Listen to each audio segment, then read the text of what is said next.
Charlton versus Portsmouth, a big fixture in which we have scored some big goals in. David White still battling, Nelson now with a chance, and Nelson scores! And Darren Bent is closing in on goal!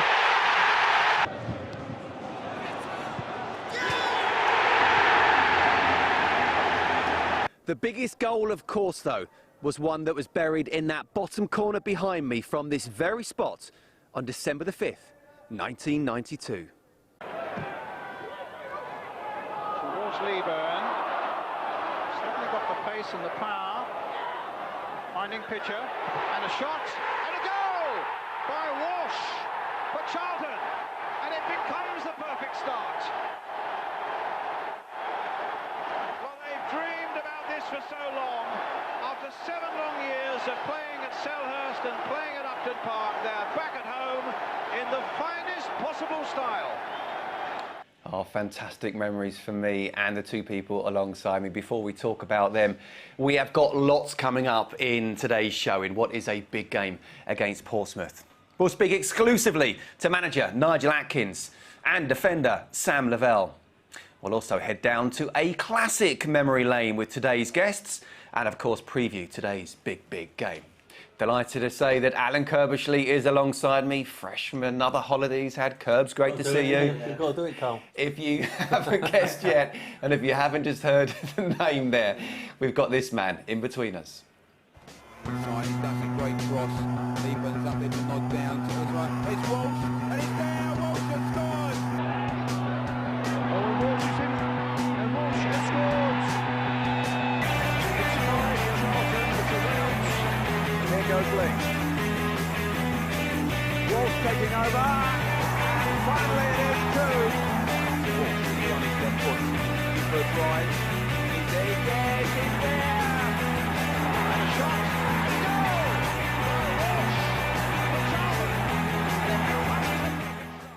It's such a big goal in our history. We've already had to show it twice. We'll show it again a little bit later on. Delighted to say Colin Walsh is alongside us. Walshy, how are you? Yes, I'm good, Scotty. I never realised I was that good. There was a little right foot thinking there. I know, like Curbs just mentioned that. Yeah. That should have ended up in Sidcup with my right foot. Have to say, great to see the left side reunited again back in the day. Yes, that was good, wasn't it, Scotty? You doing all my running for me. We'll talk about it later in much more detail, but how does it feel when you see the fixture Charlton versus Portsmouth? It still brings back the memories of the whole day and everything like that, getting fined for being late because there was... On the day? On the day, because there was 1,000 supporters walking from Woolwich to the Valley, and I get stuck behind them. So I wasn't too pleased when Gritty... He used to hand out fines all the time, Gritty. Did you know about that, Curbs? Well, he tried to use it as an excuse, but, like, you know, if you got fined in them days, it all went into the players' pool, so we wanted the money, and that was it. Blimey. Welcome back. Good to see you. Yeah. How was the holiday? When's the next one? Well, just have to... When the missus says. When the missus says. But, no, I went away. Actually, I went away with a big Charlton fan, obviously. One of the big sponsors, John Hayes, Axis, as you can see, the tunnel and the dugouts and the security thing over there. So we had a good time. And how much did you enjoy the golf with me, Rob Lee and Browning? We're still seething. Robert's here, obviously, because his boy's playing, but Robert's still seething about it. Robert, playing a par 3, Robert gets on the green, Scott gets on the green, Robert pars it, Scott wins it with a 5. Yes, because he wears a skirt. He's got a handicap. Yeah, exactly, all about handicap. Anyway, we're not here for the golf, we are here for the football. How much are you looking forward to today's game? I mean, it's a big game for so many reasons, isn't it? Well, you know what, I think, you know, when you think about the Portsmouth game, obviously there's a lot of history with it, but the great thing is they bring a lot of support. And I always think when that away end is full, no disrespect. And it is. And it is.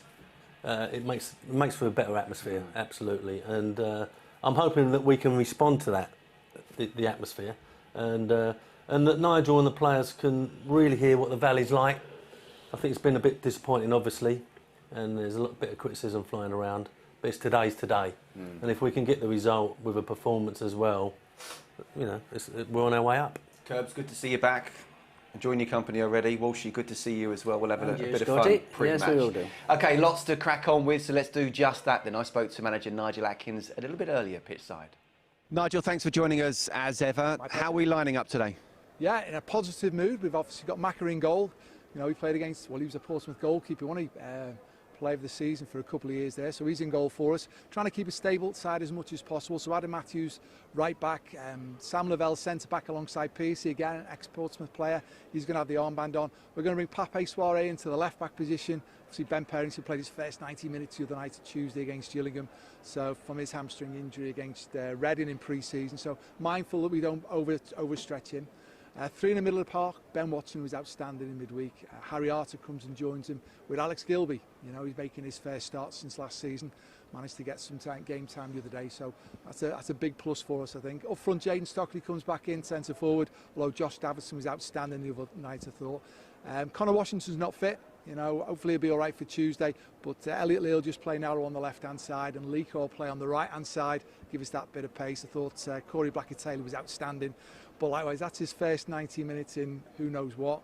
Obviously, he played a half hour against Wickham. So when you add it all up, it's a big injury risk. So he's going to be on the bench, though.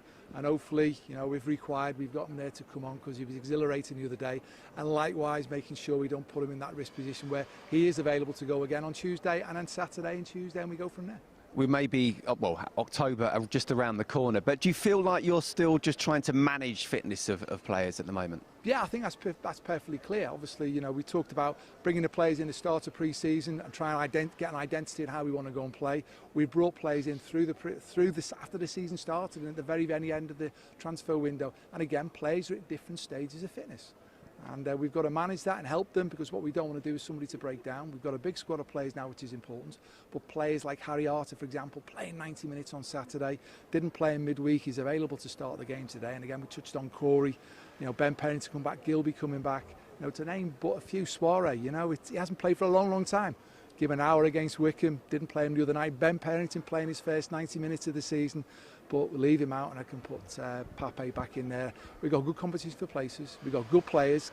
Come the end of the season, we're going to be in the right place. But we've got to manage this challenging period now. But the players are all on board. You know, there's a focus. You could see that the other night where we played really well first half and we've had to really fight and compete for each other. And the players have done that in abundance. You know, so they're up for it. You know, it's going to be a great game. It's going to be a great atmosphere. You know, so it's going to be challenging all the way through the game, especially when we look at the way Portsmouth play out from the back. It'll be quite interesting to see with their goalkeeper playing out as well. He plays like an outfield player, so the possession of the ball's got to be right. But you know, if we can put ourselves in the right defensive shape, we give ourselves an opportunity. And then when we've got the ball, we give ourselves a great opportunity as well, because we've got some good players. There were a lot of positives on Tuesday. The first half in particular, I thought it was the best 45 of the season so far. You know, how do you take that into today's game? Yeah, listen, every day on the training ground, the atmosphere is good where the players are bringing the best of themselves, you know, bring the best every day, good habits all the time. And if we do that on a consistent basis, we have an opportunity. As you alluded to at the very beginning, maybe just of late as well, because of the amount of players we've got, because of the levels of fitness for everybody, we've had changes. You know, ideally, as I said at the very beginning, one way of playing, settled side, does not help you. You know, but we've adapted.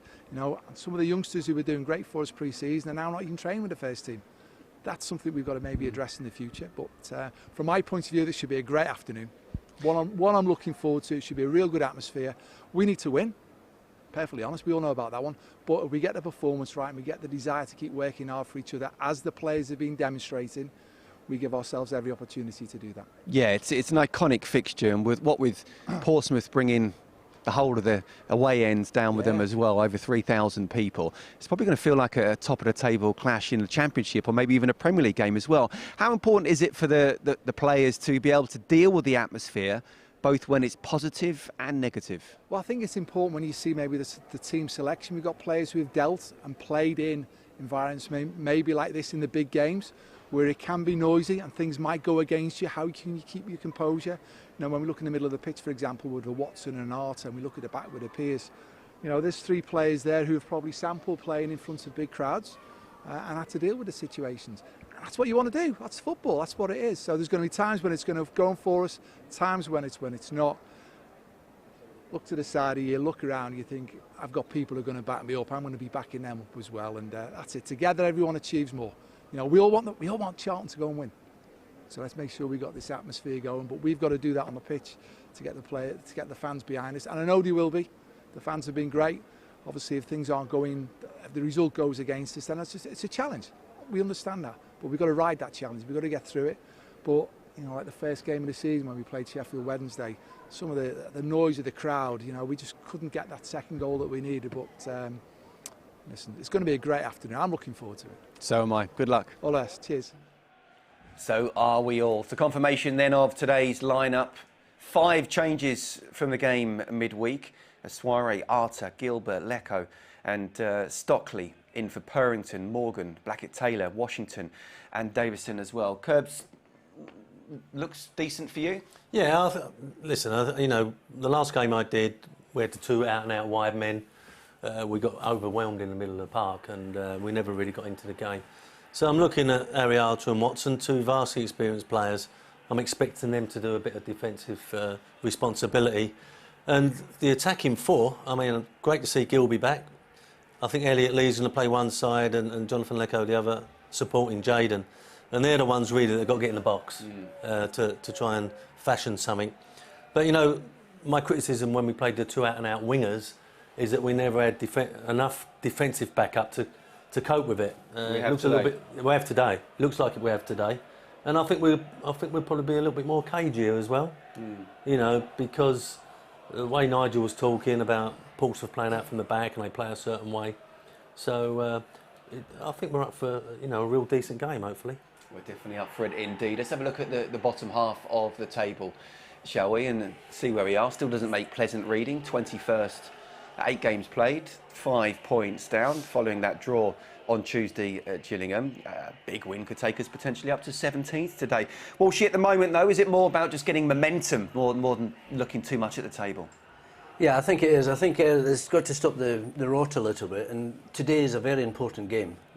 We have to win today, and it's, as I say, it's very important for us to catch up with, if you say, 17th Fleetwood, try to get up to them, then settle ourselves down a bit, get in a good run, and maybe at Christmas we'll have a good idea where we're going to be.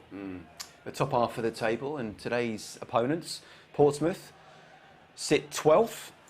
They scored a late equaliser against Plymouth on Tuesday, which saw them rise 4 places. And Curbs, fair to say, a few surprise packages in there, isn't it? Which makes you wonder if they can keep it up, and therefore if we can get a run, then maybe we can get back up the table. To be fair, Scott, all I'm looking at the moment is Rotherham United. You know, how many points they are above us.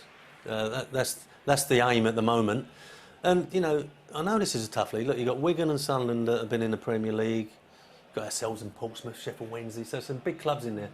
But I'm looking at, you know, now at the top 6. But this is the sort of league, if you can get your game going and you're playing Saturday, like we are, Saturday, Tuesday, Saturday, suddenly the whole picture changes. But you've got to start putting some games together. You've got to put 3 or 4 games together. That's what we need to do now to get out of this position we're in and start looking up. Above halfway, looking at that top 6. Yeah, top 6 is the aim for now anyway. OK, it's a full programme in League One this afternoon. Let's have a look at the fixtures. At the bottom there, leaders Wigan host Cheltenham at the DW. Second place Sunderland welcome Bolton, who we play on Tuesday at the Stadium of Light. Elsewhere, Ipswich take on Sheffield Wednesday at Portman Road. And both clubs, like us, I think it's fair to say, looking to click into gear. And Curbs, a few of the bigger clubs still seem to be finding their feet this season. Why do you think that is? Yeah, because, you know, you look at Ipswich, you look at Portsmouth and, you know, ourselves, done a lot of business for teams in Division 1.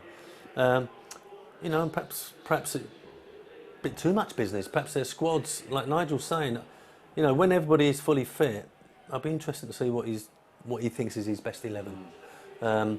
Because at the moment he's got 2 11s. We've got 20. I think we've got 26 senior players, if you like. So it'd be interesting to see what he thinks is his best side. But yeah, I think over the course of a season, Scott, some of these bigger clubs will come through because of the squads and because of injuries and suspensions, which we can handle with this size squad. But some of them at the top, the Accringtons and 1 or 2 others might not be able to. OK, more on today's game shortly, but let's go club news now, shall we? Start with ticket news as well. Tickets for the next 4 home matches are now on sale, with the closest 3 being the fixtures against Bolton, Southampton under-21s in the Papa John's Trophy, and Rotherham. Our game against Accrington on Tuesday, October the 19th, is also on sale.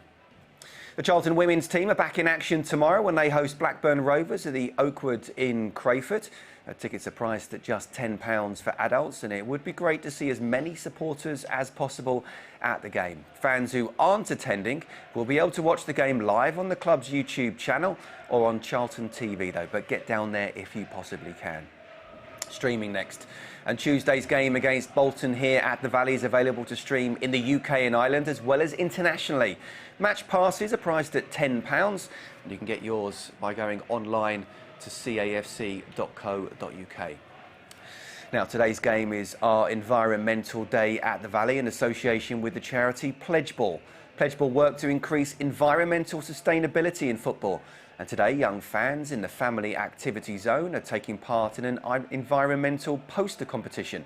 As well as that, additional recycling bins are in place in SE7 for supporters to put their rubbish into. Now, a memorial for superfan Seb Lewis, who sadly passed away from COVID-19 last year, was unveiled at 2 p.m. this afternoon. Charlton supporters raised an initial £10,500 for a permanent tribute to Seb, with hundreds of fans donating to the fundraising campaign started by supporter Brogue Stevens. The memorial, which is an eye-catching mosaic, is located outside Gate 12 in the West Stand car park. And finally, Elliot Lee, who of course scored in Tuesday's draw at Gillingham, has won the club's Goal of the Month award for August. Elliot scored the Addicts' third goal in the 6-1 thrashing of Crawley Town in the Papa John's Trophy, and what a strike it was. Rob would be happy. He's sitting in the director's box as we speak, probably eating prawn sandwiches. Knowing him. No pie. No pie. Walshy, you're here, not just for the game, but memory lane. Are you ready? Yes, I am indeed, Scotty. Now, we had Bob, last week, and we actually... Is he locked up, actually, at the moment, Bob? I actually saw him pitch side. Oh, he's not, Should he be locked up? Yeah, he should be in a closet somewhere with a key. We actually let him out for this one. Right. Before we talked about Charlton with him, we talked about Liverpool. So let's talk about Forest with you as well, because you started there. When did you sign? And let's have a look at a photo as well, which, right. I mean, it's some absolute superstars here, because we've got to talk about Brian Clough as well. Tell us what he was like. Brian Clough, he was a very strange man. I'm third from the right in that photograph. I was 16 and Bottom that was 78, I think it was. But I remember my debut at Coventry. I was ready to play for the reserves and I got a phone call. I was playing at the reserves at City Ground and I got a phone call saying that the groundsman was coming to pick me up to take me to Coventry because one of the players was a bit dodgy playing-wise. So I got to Coventry in this old Ford Escort and he had about, it was Chaz, he had about 40 fags on the way there. Get into the dressing room, everything like that, and got dressed. After about 15 minutes, it was John Robertson who got injured. So I got to the side of the pitch. He says, right, you're going on, young man. So I got to the side of the pitch and I'm shaking. I was about 9 stone 6 at the time. I was only about 17 and a half. And the European champions are in front of me. And I've got an arm round me and it was Cloughie. And he says, whatever you do, he says, see those people in red shirts? He says, pass it to someone who's better than you. And he says, there's 10 people better than you. And he says, even that poo bag Charlton's better than you. And that wasn't his right words, but yeah. So then he tapped me and said, enjoy it. I walked on shaking. Yeah, I bet you did. Yeah, that was my debut. Can we have a look at that photo again? Because there were some fantastic stars in. I mean, Brian Clough obviously there on the right-hand side. You've got Peter Shilton, Chris Woods, Kenny Burns, Martin O'Neill, John McGovern. Yeah, but Kenny Burns turned away for the camera because he was so ugly. They wouldn't let him get the camera. Curbs, tell us a Cloughie story. Well, when I was playing for Birmingham, myself, Keith Birchin and Mark Dennis. Mark Dennis was a mad cricket fan. And we travelled over to Trent Bridge to watch a test match. And during the interval, we're going to get a drink, and we was walking along, three of us were walking along, and Cloughie come walking towards us, you know, in his famous green squash outfit and whatever. Yeah, he reckoned he had 10 of them, didn't he? He had one. And he's sort of walking towards us, and then he's recognised us. You know, we all play for Birmingham, and he's recognised us and started talking to us. And he said, oh, so you all like your cricket, and who's the biggest cricket fan? And Mark Dennis was. So Mark Dennis went, oh, I am, you know, blah, blah, blah. He went, well done, young man, and all that. Then he walked up to him and just kicked him in the shins. so Mark's gone like that, and you don't do that to Mark. No. But he's gone like that. You don't do that playing a game. And he went, "Don't you ever kick my Nigel again," and walked off. And we went, "All right, fine." Yeah, absolutely brilliant. I'm sure we could talk for the next 40 minutes just about Cloughie. Let's move it on though. What was it? 1986. You joined Charlton. Yeah. Why Charlton, and what did Lenny say to convince you? Well, it was. I was captain of Forest at the time when I left the club, and I was fed up with people coming in getting, like, signing on fees and everything like that. And Cloughie says, like, "I'll sign you on 3 years, but I'll give you £3,000 a year, but you're going to put it in your pension." And these people were coming in getting big money, and I thought, "No, I'm not accepting that, boss." He says, "There you go." He got some money out, and he put money on the table. He says, "Go down to Charlton." He says, "Like, Lenny wants to sign you, and pop into Watford because Graham Taylor wants to sign you as well." And I thought, that was after 8 good years at Charlton. I thought, and he was just getting rid of me. But once I came down here, the atmosphere of the place and the players and things like that. But I did sign at 1 minute to 5 on the Thursday night. You remember you had to sign before. Third Thursday in March. The first game, Liverpool away. I thought, oh no. And we did all right. We lost 2-0, but we did all right. But no, it was just when I met the boys at first and everything like that, it was just, I knew I made the right decision. And that was Sellers Park as well. That was Sellers Park, yeah. Curbs, what was Walshy like as a teammate and right back at you? Walshy? He come in after we'd done the hard bit, you know, with one promotion, and then Walshy's come in. But I got injured, to be fair. I was out for a little while when Colin came and Andy Pete came. But no, the one thing, and I keep saying this, and especially the ex-players that come and do this programme, all good lads. We was all really good, professional, experienced, and I think that was one of the traits that Lenny looked for, that he was buying a good lad, apart from anything else. And we had great team spirit, and even, as I say, at Sellers Park, etc. But Walshy, cultured left foot. I mean, I ended up managing him as well. Well, let's go to that, because obviously Lenny leaves, Curbs and Gritty take over. How was that? It was quite strange from a teammate to the gaffer? Strange, but within a week I knew who was the boss. I knew who the boss was. So you come for me for your money? Yeah. No, I used to come to Gritty first. Gritty was like, he was skint basically. He said, "Go and see Curbs." Curbs would say, "Go and see Gritty." But bounce off each no, it was other brilliant. No, he was a very good manager, I must admit, because I think he wanted the same as, like, as he said, the experienced players. We just wanted to win and make Charlton a better team, basically. Curbs, did you talk to the senior lads at all away from it and say? I mean, especially at Upton Park. I mean, when me and Steve, I've spoken about it lots of times. When we took over at Upton Park, we're getting 4,000 or 5,000 there. It was doom and gloom, really. We were supposed to be going back to the Valley, and I thought a lot of the Charlton fans had lost interest in it. And Lenny had, and that's why Lenny ended up going. But when we looked at the squad, we had about 14 players and some youngsters coming through, like yourself. But they was all good lads, they was all varsity experience. And then we managed to bring in Steve Gattin, another varsity experienced player, and Gary Nelson. And we knew we had a good squad, you know. And I've said it before, I think if we didn't, if me or Gritty never turned up for training, one of them would have took it, and everyone would have done it, you know. So it was really good times, and I think about them, that 18 months at Upton Park. Most of my fondest memories. That's because you didn't have to go through the Blackwall Tunnel. No, absolutely. But fondest memories, because I think, and I've said it before, what we did on the pitch there, we finished 7th the first season, and we was up there the second. And then we got back here. But what the 18 months at Upton Park did, it infused the fans, it infused people to invest in the club, and got us back here, which was the main thing at the time. Let's talk about that game back in 1992, and let's hear from Curbs and a team talk. Listen, after the first 5 or 10 minutes, as I said to you before, the tempo, let's try and keep it going again. Alan Curbishley's message is very clear. These players need a win. They've only won once in the last 10 matches. A season that started so well is in danger of collapsing. Let's have plenty of shots. Come on, shot. Don't need Jim Rosenthal saying that now, do we? No, obviously he was spot on. How hard was that for you, Curbs, to actually focus on cameras there, knowing the significance of the game, to try and treat it like another game when it clearly wasn't? It wasn't, was it? You know, and I think I went on record saying that we become a club again. You know, we're at our own ground, and you know we've been away for nearly 7 years, so that meant perhaps all the 7-year-olds growing up in Charlton weren't supporting Charlton. They were supporting other clubs. They're now 14, and they're never going to support Charlton. They've gone off somewhere. So it was massive. We lost a generation of fans, so it was massive that we had to get back here. But I think whatever happened on the day, it was memorable because the club came back here. Yeah. Came back here.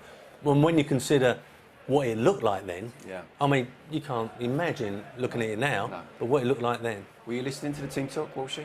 No. I wasn't. No. Me and you were talking in the corner of what we were going to do, weren't we? Nelson's going to have heard it all before. Nelson's having a cup of tea. Did it feel like almost like a cup final though to you? I mean, knowing the significance of it. Did. I was listening to the music that was going on outside, and you could tell it was. It was in portal cabins. We could hear everything going on outside, couldn't we? Yeah, and it was like even driving in, the tarmac wasn't even finished yet, and you had the smell of that, and when you came out, and a lot of people come out early to warm up. And the atmosphere was incredible because it had all the older players on the pitch. Keith had organised all that. And it felt like a party atmosphere. Then you had to get down to the business of playing. And you did just that. Curbs asked for plenty of shots and you put one in early on in the game. That was it. I had my 7 minutes of glory. Well, and then you were Charlton, if you weren't before, Charlton legend now. Here it is here. What are your memories of it?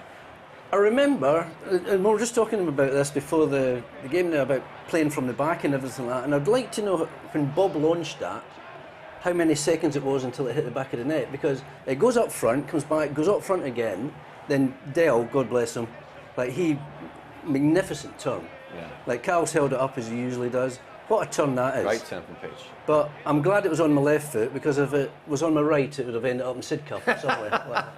And the game might have been different. Yeah. I've told the story before, but you know, we left Alan Pardew out, didn't we? Oh yeah. Right. He was happy, wasn't he? No, he still ain't got over it, to be fair. But played gritty right back because I wanted to put the pitch in next to Walshy, because we were playing Portsmouth, and you know, I wanted Colin to concentrate on getting forward. I wanted Pitch to do the doggy work, if you like. But I think no pitch had that turn in him. No. You know, it was a great turn, and the pace of the ball for Walsh, he didn't have to touch it, did he? And you know, it was a great goal. And fantastic. I think Jimmy Smith was the manager of Portsmouth, and he was my old manager. Yeah, he was making Middlesbrough. Yeah, Birmingham. And he came in afterwards. He went, he said, I shouldn't be saying this, but I'm really pleased for you. He was always going to win that game. It was Charlton's day. We did feel that, didn't we? Yeah. Even though I remember it being not a great game at all, but it was a game that we had to win and we were going to win. Yeah. Well, when I just realised we only won 1 in 10, I had to win it as well. I didn't realise that, actually. Well, we never knew that. No. We've done something about that. we could always say we was playing away at Upton Park all the time. Yeah. That's what it was. I mean, look, if ever there's a game to score in, it was that. Did you realise the significance straight afterwards? Did it take time to sink in? Not at all. It was after I had retired that I realised, and it was everything. Colin Walsh, first goal back at the Valley. It was like I had done nothing else in my career, which I didn't. But no, it was as I got older, people were still talking about it, and you can't. I just can't believe it. It was me, and I was that far forward. Well, do you know what? I have to say, pleasure playing with you, Walshy, back in the day. I know I used to do the running for you, but you'd put it on the plate for me all the time. So. Yes, you did. I did. Pleasure to play with you, and pleasure to be in your company today as well. Oh, Scotty, it's a pleasure for me, mate. Some great memories. OK, let's turn it back round to pretty much present day. Let's look at the Gillingham game, shall we?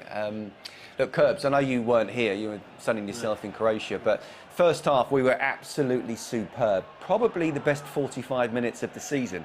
And Corey Blackett-Taylor was amazing. Elliot Lee did really well as well. Coming off the back of successive defeats, what positives can we take from it? Because at least we didn't lose the game in the second half when we knew they'd come back at us. And it's an away game, you know. So generally, you're quite happy to take a point. I think we keep going back. It's you know, Bo had it near the end of his reign here, the home form, and I don't know if we've been put ourselves under a bit of pressure by not getting the results, so we can enjoy playing here. Like today, we're under pressure again. We haven't won for a couple of games, and you know, we've got to get a result. But listen, I've heard Nigel talking about the lack of fitness of certain players, and we sign players late, and you know, they've got to be very, very careful. And I can understand that, but at the end of it, I think that, as I understand, he's told the players he will do this for the first 6 or 7 games, and I think he needs that to find out what his best team is. And you know, so perhaps by the time we get to the international break, we will find that out. But it's always a difficult place to go. It's like a local derby, isn't it? Yeah, it's like today. Absolutely. It's like absolutely. today. I mean, you know, Connor had a great chance to make it 2-0. We perhaps got away with it with the handball there.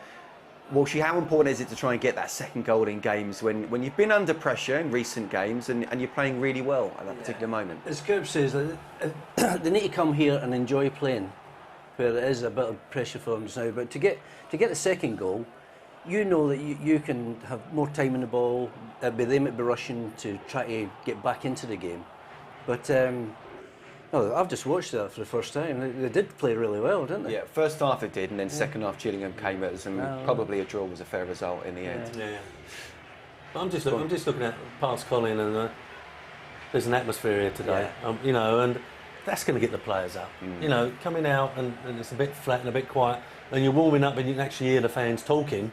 Well, you're looking at here now. I mean, the Portsmouth area, they're setting an example to ours, who ain't really full up yet. So I'm looking forward to, you know, the noise, the atmosphere, and can we respond? Because, as I said earlier, you know, Nigel really and the players have not heard this place when it's got going, you know, and when it does, because it's so enclosed and etc., I think one or two will be a bit shocked at the atmosphere the noise, what they can create when we play them well. I think it's going to be fantastic from both sets of supporters. OK, now today marks exactly a year, believe it or not, since this happened. To announce to all the fans that we've finally done, and I'm now the owner of Charlton Athletic. When did it happen? Well, you could say this morning. I think we had enough wrapped up. It kind of started yesterday, but this morning it's all wrapped up, and the EFL has approved it. Everything is in place. We're good to go. Yes, Thomas Sandgaard came in and saved the club. Goodness knows where the club would be if he hadn't. Thomas, it's been a year. I don't know if it's been the quickest year or the longest year of your life. We'll have to decide on that one. Look at that now, look, you know, and I'm not here. You know. Oh, he'd love this here, wouldn't he? This. I mean, look, there's no getting away from the fact it's been a slow start on the pitch. You know, facts are facts. But actually, in terms of the club and the stability of it, it's absolutely crucial, especially when we've been talking about what's happened coming back to the Valley. Listen, I know the fans don't want to hear this, but really the real genuine Charlton fan were fearing the worst if Thomas hadn't come in. I mean, we might not even be here. No, it'd be a club. May have been deducted X amount of points, maybe in the other league, you know, a lower league. So, yeah, and I think it's been a big learning curve for him. You know, you come in bouncing and full of confidence about the thing and enthusiasm. And football is, as you know, is such a business like no other, and I think he's found that out, and he's learning on the job, and that is difficult to do. Absolutely, especially when he came in late last year with the transfer window. There was a salary cap in the winter as well. You know, Walshy, when things are unstable at a club, how can that affect the players? People say it shouldn't affect you. But actually, even on the match day, if the fans are affected, that atmosphere can then affect you as a player. It always happens if there's something in the background of the club. The fans are always very quiet, and as a player, you know that. You go out there, and there's not an atmosphere or anything like that. But hopefully, we'll get that lot going today, and they'll realise what this place is. But it's all about results, Scotty. Yeah. We've just got to win. Absolutely. There's the women's team, there's here CharltonTV. We wouldn't be here without him as well. Off the field, it's all going well. We just need to try and get it right. No, I think the club has been stabilised, and everyone connected with Charlton's grateful for that and fantastic, because the consequences, if it hadn't have happened, Don't even want to think would dire. Yeah, would dire. So, you know, if it takes a little bit longer for us to be a bit more successful, albeit, you know, you know, it's okay perhaps having goals, but, you know, they don't always work out. And I'm hoping, you know, Thomas is here for the long term. And, you know, if it isn't this season, it'll be next. Thomas, happy anniversary. Yeah. OK, let's get back to today now, shall we? And a little bit earlier on, I spoke to defender Sam Lavelle. Sam, thanks very much for joining me. Portsmouth today, a big crowd expected, both home and away. How much are you looking forward to it? Yeah, I think I speak on behalf of the lads. We're all looking forward to it, really. Looking forward to getting our season fully started and starting today, really. Like you say, big crowd on. Our fans will be behind us like they've been all season. So, yeah, looking forward to hopefully starting the season today, sort of. Yeah, you joined the club late, so you weren't there from the start of the season. What have you put the slow start down to? What have the lads said? A few things really. I'm not really sure. It's possibly the amount of players we've got and integrated with the squad already. There's probably over 12 new players, isn't there? So that's always going to take time. But we're staying in good spirits on the training ground. Everyone's getting around each other. We want to win. That's the main thing. Everyone's giving 100% in training. Sorry. So yeah, I think it'll take time for the new players like myself to integrate and settle in. But once they do, I think we'll be fine. Well, it looked like you've been playing a lot longer than a few weeks here in a Charlton shirt. But how would you assess your first few weeks here at the Valley? It's been a bit of a whirlwind really. The first week was all a big mad rush getting down there from up north. But the last 2 weeks especially, I feel like I settled in loads with the lads and around the local areas, things like that. So yeah, I was happy to start all the games so far, and hopefully I can help us keep more clean sheets than we have been doing. Yeah, a lot of positives to take from the game on Tuesday. What's been said in training, and how do we take that into today? Just to try and keep that tempo of the first half throughout the whole game really. I thought everyone was at it the first 45 minutes. Second half as well, we weren't too bad. We pressed well, and we sort of showed a bit of a different side to the game. We showed a bit of determination towards the end, hanging on and limiting their chances really, and standing up to the battle sort of thing. So yeah, I think it'll help us in the long run, and like I said before, the new players, once they all settle in, I think we'll be some team. And what are you expecting from Portsmouth, a side, a big club like us in this division, wanting promotion like us? Yeah, they've got some good players like ourselves. Similar situation to us, big club, sort of not started great, so we're expecting a sort of reaction from them, but we back ourselves and back the players we've got in our squad to beat any team. Good luck today. Cheers, mate. Thank you. Curbs, I mean, we've got a few centre-halves on the books, haven't we? But obviously with Ryan being injured, Deji obviously is a youngster coming through, Piercy's, so you've not got too much in terms of the future. How important was it getting someone like Sam in? Absolutely, had to bring someone in. I think, you know, with Ryan and his injury problems, you're never quite sure, are you, when he's going to be available. So I think they always had it in their mind that they was going to bring another centre-half in. And, you know, I like the look of him. He's mobile. I think he, you know, and he looks, you know, although he looks a little bit quiet there, I think he's a little bit of a leader. Maybe more off the pitch, if you like. But we had to do that business. And I think when you look at the squad now, you know, Nigel has got selection problems. You know, because when they're all fit, and you never really get that, but when they're all fit, he's got 2 or 3 players in most positions. So that's when his experience as a manager is going to come into it. Well, she got a goal against Wycombe last weekend. How important is it for you that defenders do chip in with goals? Oh yeah, of course it is, especially from like set plays, as we're watching just now. But it is important because you can't rely on the same people all the time to score goals, and it's unusual for them to score goals. Yeah, defenders, isn't it, Scotty? It is. Maybe not so much centre halves nowadays. But how challenging it? You saying about how you signed, and what was it, the third Thursday in March back in the day? You know, how difficult is it? He signs when the season's already started to do that and hit the ground running. Yeah, well, I had to hit the ground at Liverpool, and it was very difficult. And the next couple of games as well, it was difficult to get to know, to change from the Forest way of playing, passing it 5 yards, to hitting it in the corner for Jim Melrose. It was. I thought in the first week, I thought, oh, I've done the wrong thing really here. But it worked. Yeah, it worked the way like Lenny wanted us to play. Yeah.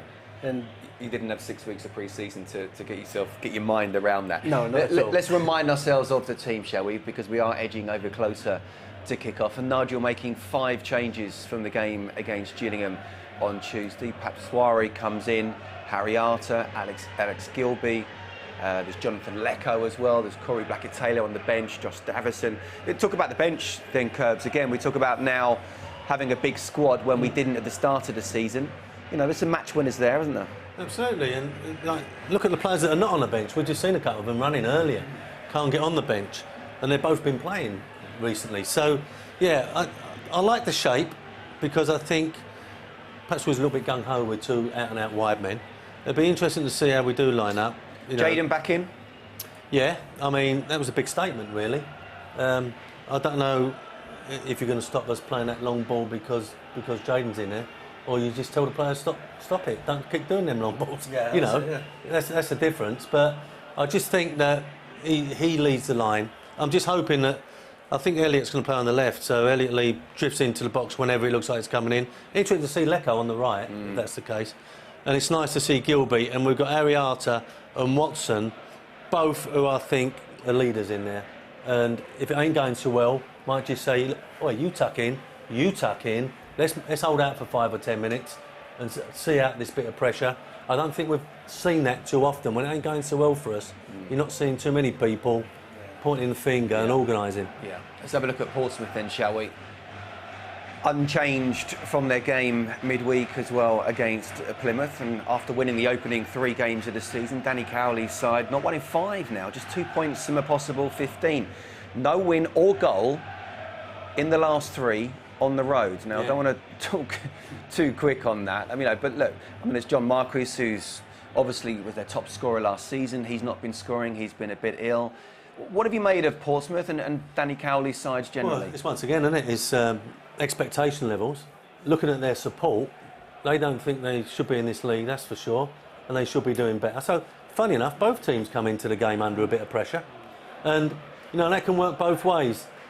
If Portsmouth get themselves in front, do they sit on that? You know, because they haven't won for a little while. Do they suddenly sit on that, and invite a bit of pressure? And the same for us. So, you know, there's going to be a lot going on here to think about, I think, today. How much is today about handling the atmosphere? I think there's a lot to do with because we haven't had 3,000 people in the away stand, and I think it will help us a lot as well. I think it'll help Charlton as well. Give them a buzz a little bit, and we'll win 1-0. I'll take that. With a Walshy left foot goal, you have to get down there at some point.